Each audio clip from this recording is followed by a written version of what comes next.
Bendiciones y qué bueno que estás aquí otra vez en este día. Y estamos retomando, qué bonita adoración, qué grato es conectarnos un momentito con nuestro espíritu, con el cielo. Y estamos trabajando enseñanzas de Cristo.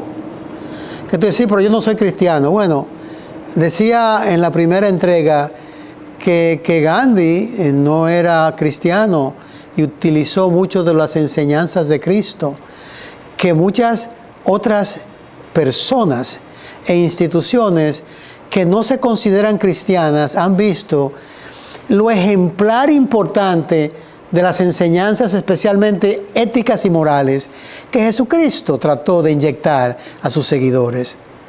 De manera que mejor nosotros que pretendemos ser cristianos o que vivimos en un país que asume que es cristiano, que nosotros poder entender qué es lo que dice Jesús, qué le enseñó a sus discípulos en este famoso Sermón de la Montaña o Sermón del Monte. Ya hablamos de lo que significaba pobres en espíritu. Ahora, dice en el verso 4 del capítulo 5 del libro de San Mateo: bienaventurados, felices, dichosos, los que sufren, porque ellos serán consolados. En algunas de estas enseñanzas uno dice, pero ¿qué es lo que Cristo está diciendo? ¿Y qué es esto? Mejor deja de sufrir, mejor quitar el sufrimiento. Bueno, tienes que entender que Cristo enseñó que la vida tiene como un aspecto inherente de ella momentos de sufrimiento. Que el ser humano tiene como parte de su lucha, su caminar, vivir individualmente y en sociedad momentos y estaciones de sufrimiento. Sean estas por razones sociales, económicas, políticas, espirituales, enfermedades, carestía, momentos de sufrimiento. Y lo que Cristo lo está diciendo es que vamos a tener que vivir y aprender a vivir con momentos de sufrimiento. No, pues yo no quiero sufrir, yo no quiero que Dios quítame todos los sufrimientos. No creo que trabaje así. Porque si Cristo es el Hijo de Dios, Dios le permitió a su Hijo pasar por horrendos momentos de sufrimiento. Entonces, imagínate, si eso es su Hijo, imagínate nosotros, que somos hijos adoptivos. Entonces, ¿por qué el sufrimiento? Bueno, la verdad es que el sufrimiento, los dolores, los momentos de tensión, no siempre te dan un resultado negativo. Muchas veces construyen en ti capacidades. Muchas veces es como un gimnasio que tú vas y haces algunos ejercicios y cuando llegas a tu casa al otro día no te puedes levantar porque te duelen todos los músculos. Y tú dices, ya no vuelvo más. Y tu entrenador dice, no, ahora es que tiene que venir. ¿Y por qué? Porque ese dolor se te va a quitar con más ejercicio. Y tú le crees y sales y empiezas a ejercitarse. Y cuando tú vienes a ver, sí, todavía hay algunas molestias, pero vas cediendo. Cuando tú te vas acostumbrando a vivir con momentos de dificultad, porque eso fortalece tu carácter y fortalece tu vida. Tú y yo lo sabemos. ¿Cómo así, pastor? Pero no decimos que hay familias que creen y crean hijos que son incapaces de cualquier sufrimiento. No saben abordar la vida. No saben vivir con dificultades. No saben cuando las cosas les salen mal. Se vuelven locos. Son personas que no se conduelen con nadie. Que no le importa a nadie. Crearon, y yo no seguro que ese no eres tú, pero crearon un sistema donde todo está bien, siempre va a estar bien y no hay nada por la que tengamos que preocuparnos porque no viene ningún problema. Déjame decirte, los sufrimientos son parte de la vida. Aún para tener vida se sufre. No, pregúntale a una mujer que ha dado a luz. La Biblia llama eso como dolor de parturienta. Para que tú llegaras, alguien tuvo que sufrir. Para que tú fueras recibidor de la vida, alguien tuvo que fajarse con 1, 7, 8, 9 meses, con dolores, y esos últimos meses fueron dolores guaitití, dolores de parto, le dicen los médicos, y dolores que la mujer piensa que se va a morir. Sin embargo, el saber que está dando a luz una criatura de ella y de ellos es suficiente para que se sobreponga y tenga más hijos. El sufrimiento es parte inherente del vivir y no es de eso que Cristo está hablando. Cristo no está diciendo, créense indolente. No, está diciendo, hay personas que sufren profunda y constantemente por razones inexplicables y que no tienen quizás ninguna culpa a ellos, ni manera de que eso se le pase. Hay personas que sufren por enfermedades toda una vida. La vida se le acorta, siempre han tenido problemas, por alguna razón se enfermaron, por alguna razón tuvieron que batallar y batallar con firmeza. Yo conozco gente que ha tenido que batallar y ha fallecido, pero han sido gente con una trayectoria de fuerza, y la misma enfermedad y el dolor y los mismos momentos difíciles, los sufrimientos, lo que han hecho es que han contribuido a la forjación de un carácter más fuerte, de una esperanza más viva. Hay personas que por razones políticas, quizás un poco ya rebasadas en nuestro país, un poco, pero por razones políticas son sometidos a grandes torturas, grandes sufrimientos. Hay personas que por razones sociales o económicas son sometidos a grandes sufrimientos de dejar de ver sus hijos, de no estar con ellos. ¿Cuántos de ustedes no conocen personas en nuestro país que han emigrado? Hoy es más fácil porque la tecnología nos permite comunicación, pero yo recuerdo gente que salieron del país a ver si en 2 o 3 años podían volver a buscar sus seres queridos, y a veces pasaban 5, 6, 7, hasta 10 años yo supe, antes de poder volver ya con sus papeles preparados para poder reunificar su familia, y sufrían ellos allá y estos que estábamos aquí. ¡Qué fuerte! Gente que sin haber hecho nada sufren. En el mundo hoy hay muchas personas todavía esclavizados, muchas personas perseguidos por sus creencias políticas, sociales y religiosas, muchas personas encerradas en cárceles, abatidas, perseguidos por lo que creen, los que sufren. Y lo que Cristo está diciendo, hay personas así en medio nuestro. Quizás ese no somos tú y yo. Quizás lo de nosotros son momentos. Y cuando vienen esos momentos nos damos cuenta de lo duro que es sufrir. Pero hay personas que viven en sufrimiento.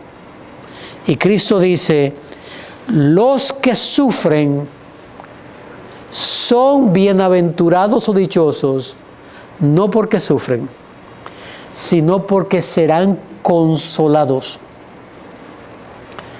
¿Cómo así, Señor? Pero di que será porque le quitarás el sufrimiento. No dice en ese verso eso. Hay otros versos donde Cristo habla de calmar, de curar, de ayudar. Lo que dice es que si tú eres parte de ese grupo de personas que viven en sufrimiento, tienes en Dios una puerta de consolación. Y ¿sabe lo que yo pienso leyendo esto un poco más profundo? Que no es sufrimiento que me duele la cabeza, que no es sufrimiento no tengo suficiente dinero para comprar una buena comida, Que no es sufrimiento, no pude estudiar porque no tenía el dinero. Esos son sufrimientos. Pero es sufrimiento, pienso yo, que dice la Biblia, del que tú no sabes cómo salir, constante, perenne, y da la impresión de que no hay quien esté contigo. Tú y yo sabemos, en estos 2 últimos años de pandemia, muchos amigos han fallecido. Por pandemia o otras enfermedades, mucha gente muy querida se nos ha ido. Y cuando eso se da, tus amigos, tus panas, la gente que te quiere, no te habla mucho disparate, viene y te da un abrazo, se te sienta, te oye, conversan, y cuando se despiden te da otro abrazo y te dice, te quiero mucho, dale para adelante, no te preocupes, que Dios te va a ayudar. Yo sé que estás en un profundo dolor, yo sé que estás sufriendo, pero hay consuelo para ti. Y esas palabras quizás no quitan la razón por la cual hay sufrimiento, pero merman el impacto del mismo. ¿Qué dice Jesús? Que Dios se especializa en traer consuelo a los desconsolados. Porque este es un sufrimiento que avasalla no solamente el cuerpo humano, avasalla el corazón y dice, yo lo que me quiero es morir, ya se me quitó el deseo de vivir. Oye, se llega a ese punto. Ha sido tanto el sufrimiento y tan lejos el consuelo de algún lugar que yo no sé cómo vivir así más. Y Cristo lo que dice es hay gente así. Hay gente para quienes esa es la vida. Eso es lo que les ha tocado vivir en aquel entonces y pienso que en nuestro entonces también. Y oye, ¿cuál es la bendición? Que Dios los consolará. Yo tengo una experiencia hace muchos años en la parte norte del país, visitando a unos hermanos en la provincia de Samaná. Fui a pasarme unos días de asueto con una familia muy querida. Y ahí había muchos, hace 20, 25, quizás 30 años, había muchos extranjeros estableciéndose en ese lugar. Y la hermana con quien yo me estaba quedando me dijo, pastor, hay una familia, creo que ellos eran franceses, una pareja ya retirado, un poco envejeciente, pero todavía con expectativa de vida. Y su esposa está enferma y él no cesa de llorar y no cesa de está desesperado, está inconsolable. ¿Podemos ir a su casa para que usted le ore y le dé una palabra? Yo dije, claro que sí, claro que sí. Y recuerdo que fuimos y sí, este señor estaba muy abatido, desconsolado, al ver cómo su esposa se iba yendo y se iba yendo por causa de la enfermedad que la estaba consumiendo. Cuando yo llegué en su español afrancado, me dijo, pastor, qué bueno que usted llegó. Pídale a Dios, que a mí Dios no me oye. A mí me chocó eso. ¿Cómo que no te oye? Sí, yo tengo meses pidiéndole a Dios que alivie los dolores de mi esposa, que si Él tiene compasión de ella, que la sane. Y Él no me oye. Se encontraba desconsolado. Un sufrimiento que había abatido su corazón y vivía en abatimiento. Yo le dije, no, espérate. La vida tuya, la vida mía, la vida de tu esposa está en las manos de Dios. Él tiene el conteo de nuestros días. Eso enseña la Biblia.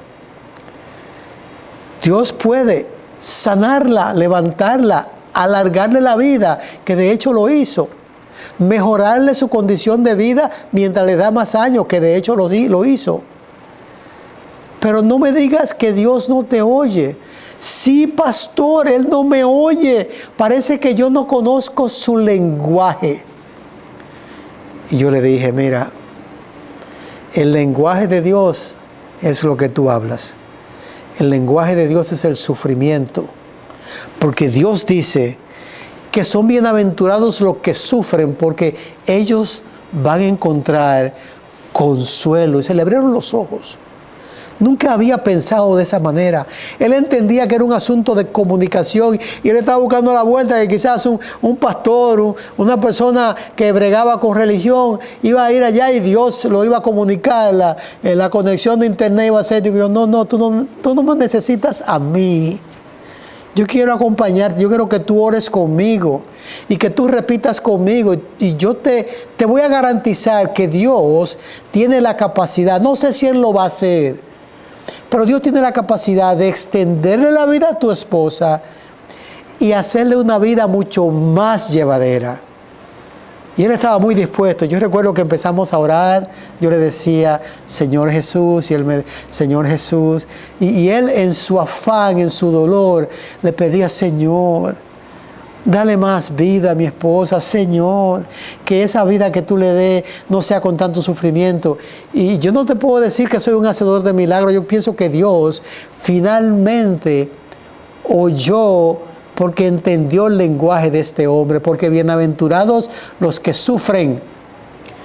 ¿Quiere decir, pastor, que Dios lo va a sanar? No, Dios le alargó la vida a esta mujer. Y esos años que les dio fueron mejores, pero finalmente ella sucumbió a su enfermedad. Tiempo después.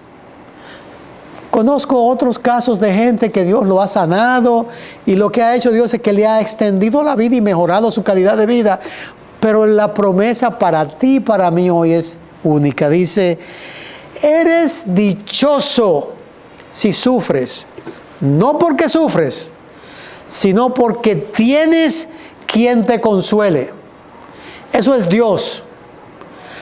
Él conoce tu idioma, habla tu lenguaje, porque Dios habla el lenguaje del sufrimiento. Y simplemente dile, Señor, aquí estoy. No tengo nada que presentarte. Estoy en total quebrantamiento.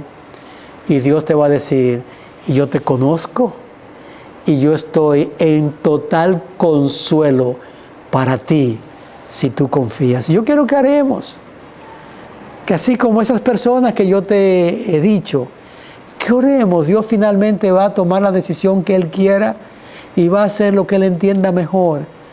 Pero si estás en sufrimiento, ve a la fuente del consuelo. Ese es Dios. Y di conmigo, Señor, yo no aguanto más.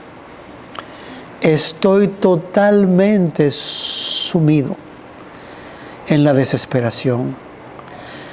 Padre, tengo unas condiciones que no sé qué hacer y tú pareces que no me oyes. Hoy yo quiero pedirte tu consuelo, tu presencia y tu ayuda. En el nombre de Jesús. Amén. Yo espero que tú hayas orado así y verás el consuelo de Dios en tu vida. Dios te bendiga y nos vemos en el próximo episodio. Amén.